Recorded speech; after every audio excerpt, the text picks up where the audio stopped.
Kaugnay naman sa investigasyon ng NBI sa naganap na barilan sa Atimonan, Quezon, may ilan daw na police operational procedures na hindi ho nasunod. Naman! Yes, yan po'y base na rin sa pahayag ni Philippine National Police Director General Alan Purisima. Tinanggal na po sa pwesto ang Quezon Provincial Police Director na si Senior Superintendent Valeriano de Leon.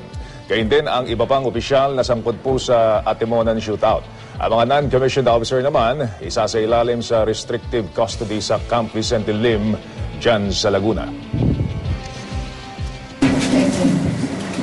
will always define our report para makulit natin lahat sa mga lapses sa nangyari.